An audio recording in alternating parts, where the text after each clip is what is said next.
Hello everyone, welcome to my channel. Please subscribe and keep watching more details. This 90-day fiancé star looks miserable in his relationship, but still won't leave. A new 90-day fiancé, happily ever after. Cast member doesn't appear to be very happy in his current relationship, but may now be too invested to end it. The latest season of 90-Day Fiancé, Happily Ever After, includes several returning cast members sharing their challenges after marriage. Lauren and Alexei Bravarnik, who originally appeared on the show in 2015, have made significant progress in the past decade. They now have 3 children, but are still dealing with marital issues that they want to address on TV. In the previous season, they discussed their future goals and Lauren's desire for a mommy makeover. Yara Zaya and Jovi Dufresne are also part of 90-Day Fiancé, Happily Ever After, Season 9. The two last appeared in 90 Day, The Last Resort Season 1, where they almost broke up because of their differences. Yara felt Jovi needed to quit his unhealthy drinking habits and overcome his addiction to strip clubs. Meanwhile, Jovi got angry at Yara because he didn't appreciate her taking birth control pills without his knowledge. The new season also showcases some happy couples, such as Elizabeth Pothast and Andrei Castrovet, and Brandon Gibbs and Julia Trubkina, who have significantly improved their relationships and reached some new milestones in recent months. Season 9 features some new faces, including Matt Brannis, the father of Jasmine's baby. Jasmine previously introduced Matt in 90 Day, The Last Resort, claiming he was just a friend. However, she eventually decided to pursue an intimate relationship with him. Jasmine convinced her husband, Gino Palazzolo, that transitioning their monogamous marriage into an open relationship would be beneficial for them. She introduced Gino to her friend, Matt, and he agreed to open up the marriage. In the latest season, Matt officially made his debut on TV as a supporting cast member in Jasmine and Gino's storyline. Some of Matt's latest scenes feature him discussing why he decided to enter a relationship with Jasmine. He stated that he appreciated her concept of having a casual relationship with Jasmine without any serious commitment. He smirked and emphasized that he would be foolish to reject such an opportunity, especially when it involved an attractive woman like Jasmine showing interest in him. In another scene, Matt expressed his feelings for Gino, referring to him as old and joking that he would likely go out to play bingo with other seniors. He had a preferred way of keeping his house, but Jasmine's move-in had changed things. Additionally, some of Jasmine's recent updates show Matt looking disinterested and unhappy. He seems lost and doesn't seem as happy as he did while filming the show.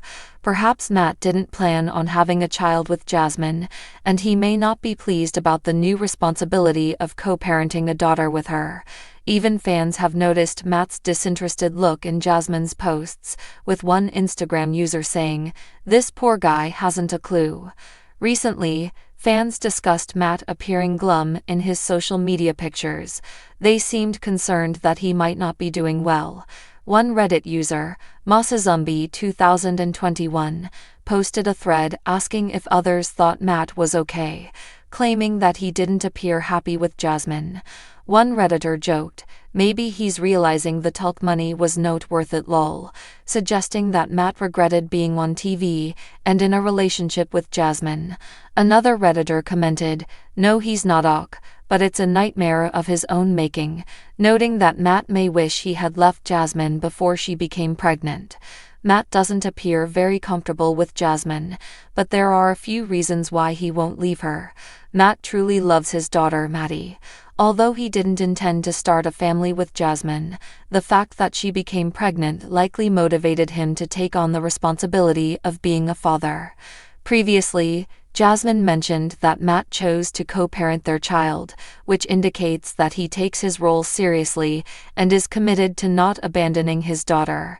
He appears to be a decent man who would maintain a relationship with Jasmine for the sake of his child. Matt may end his relationship with Jasmine because he has admitted to enjoying the physical aspect of it. They aren't officially together, but instead, they are friends with benefits. Matt has even mentioned that he finds Jasmine beautiful and would be open to being intimate with her. Given Jasmine's desire for intimacy, Matt may choose to continue being with her for the time being.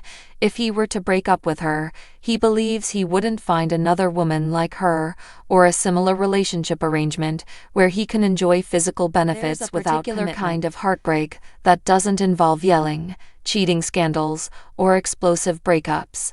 It's quiet, lingering, like a fog that settles into a person's bones. And week after week on 90 Day Fiancé, fans have watched one cast member descend into that very fog, a man who looks more like a shadow of himself with each episode. His name? Let's call him Tom, though viewers will know exactly who he is. His face may still wear a polite smile, but his eyes, they tell a different story, one of exhaustion, compromise, and emotional suffocation. And despite all the red flags, the hurt, the loneliness, he just won't leave. At first glance, Tom's relationship seemed promising. He met Lena, a fiery beauty from Eastern Europe, online. Their chemistry was instant, their conversations flirty and full of future dreams. When they finally met in person, sparks flew. Or at least, they did in the beginning. But things changed quickly once Lena arrived in the US on her K1 visa. Gone was the sweet, attentive woman from video chats. In her place stood a woman who seemed constantly irritated at the food, at the weather, at Tom's tiny apartment, and especially at Tom himself. Fans noticed it immediately, the subtle sighs when he spoke, the eye rolls, the passive-aggressive comments like, "Maybe you try harder next time," or, "In my country, men don't act like this." Social media lit up with viewers pleading with Tom to wake up, to see that he was being emotionally manipulated and slowly worn down.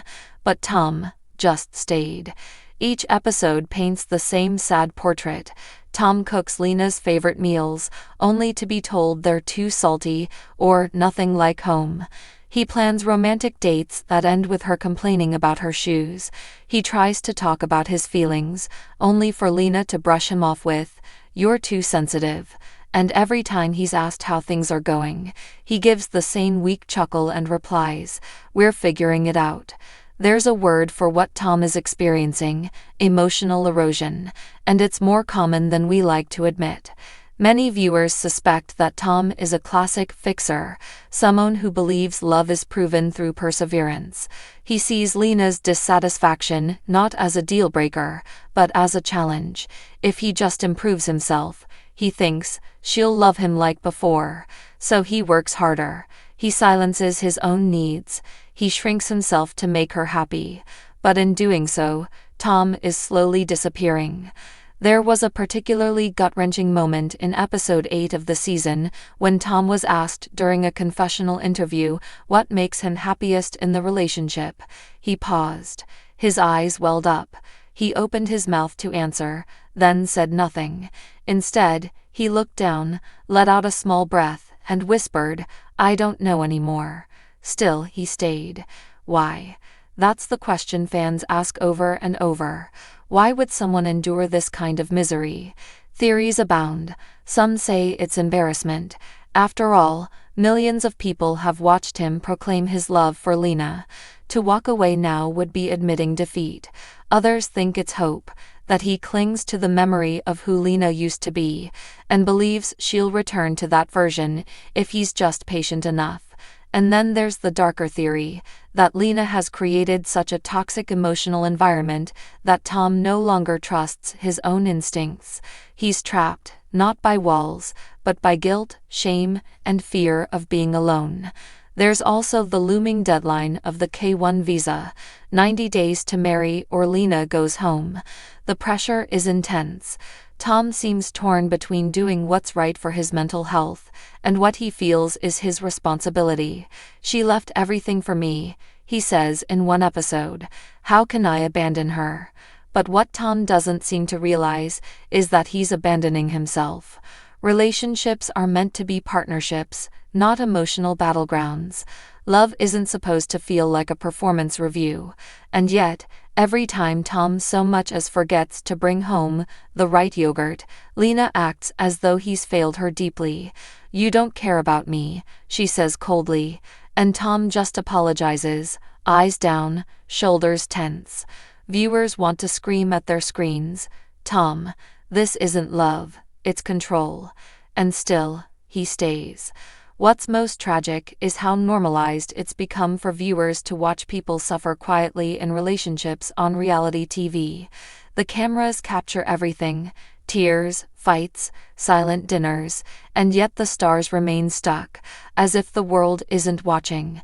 Maybe because for people like Tom, they've learned to endure unhappiness so long, it becomes familiar. Safe, even. Misery, after all, is predictable. Healing requires risk. The real heartbreak isn't just that Tom is unhappy. It's that he's forgotten he deserves more, that somewhere along the way, his definition of love became twisted into sacrifice without reward, that he now associates peace with failure and conflict with effort.